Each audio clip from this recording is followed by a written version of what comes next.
Just because I'm about to blow. Just because I'm about to blow. La route vers la calanque de l'ombre serpentait à travers les falaises blanches, la Méditerranée scintillant en contrebas.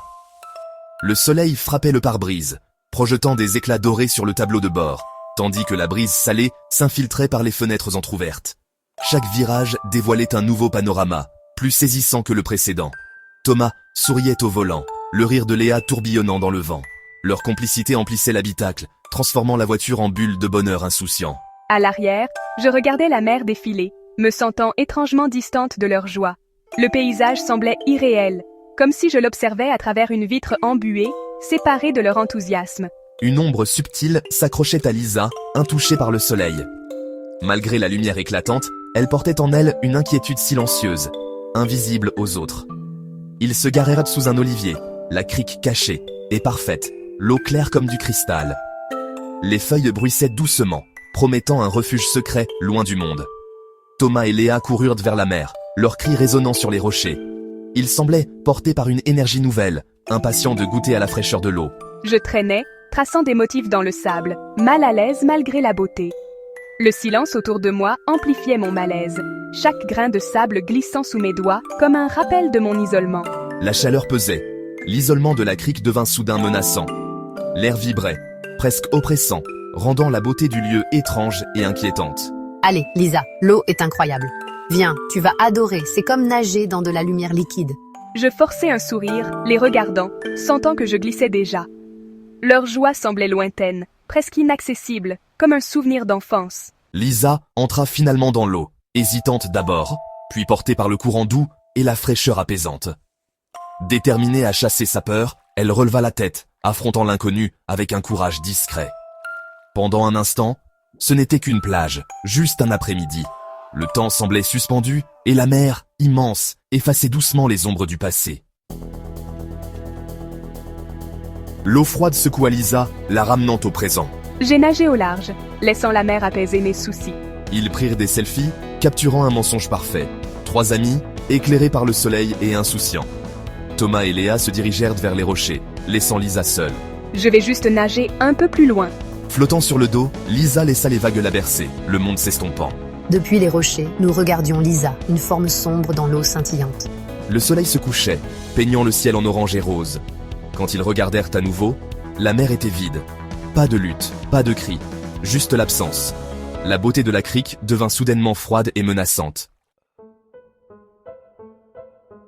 La panique frappa comme une vague. Lisa? Thomas scruta l'eau, l'incrédulité sur son visage. Lisa, ce n'est pas drôle. Seul le soupir des vagues répondit. Ils coururent, criant son nom, mais la mer était silencieuse. Thomas plongea, cherchant, mais ne trouva rien. Juste de l'eau et des ombres qui s'épaississaient. J'ai attrapé le téléphone de Lisa, les mains tremblantes, et je l'ai appelée. L'appel tomba directement sur la messagerie vocale. L'appel tomba directement sur la messagerie vocale. L'appel tomba directement sur la messagerie vocale. Le soleil disparut, plongeant la crique dans un crépuscule violet. Chaque ombre devint une menace. Ils étaient seuls, la beauté de la crique maintenant sinistre. La mer gardait son secret bien serré. Leur recherche les mena à un pêcheur buriné près d'une cabane, un homme dont la vie semblait avoir été sculptée par le vent et le sel. Il écouta, les yeux anciens et savants, comme s'il portait en lui tous les secrets de la mer. Ah, cet endroit a faim. On le sent dans l'air, dans la façon dont les vagues frappent la côte.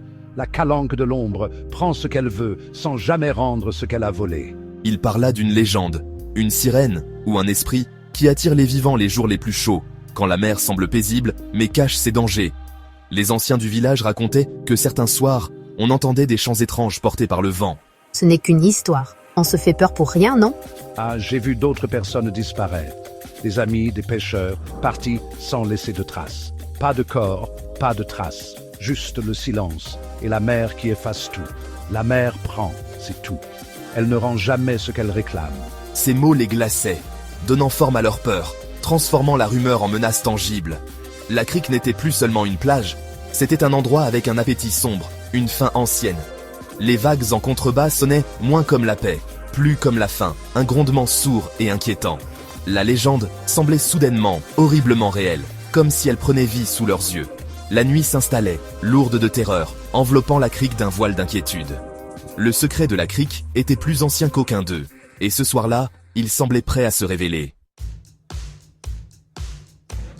Ils appelèrent la police, la voix tremblante, les yeux fixés sur l'horizon, où la mer semblait avaler la lumière.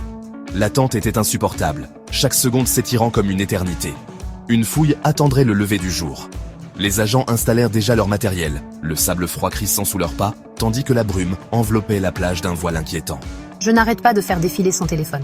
Chaque notification, chaque photo, chaque message me donne l'espoir de trouver un indice, un signe, quelque chose qui pourrait expliquer sa disparition.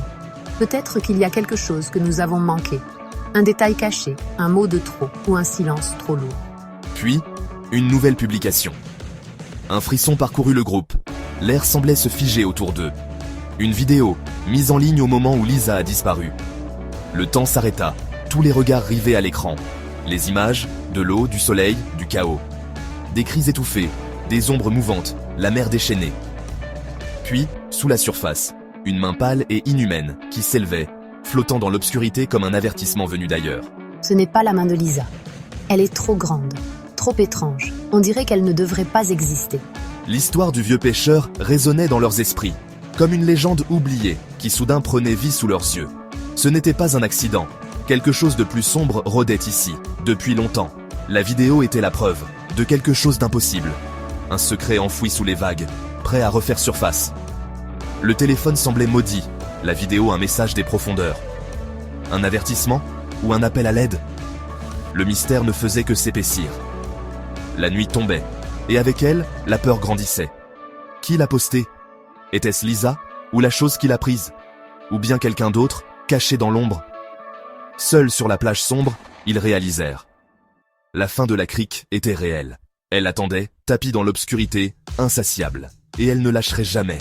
Leurs voix se perdirent dans le vent, tandis que la mer, indifférente, continuait de réclamer ses secrets.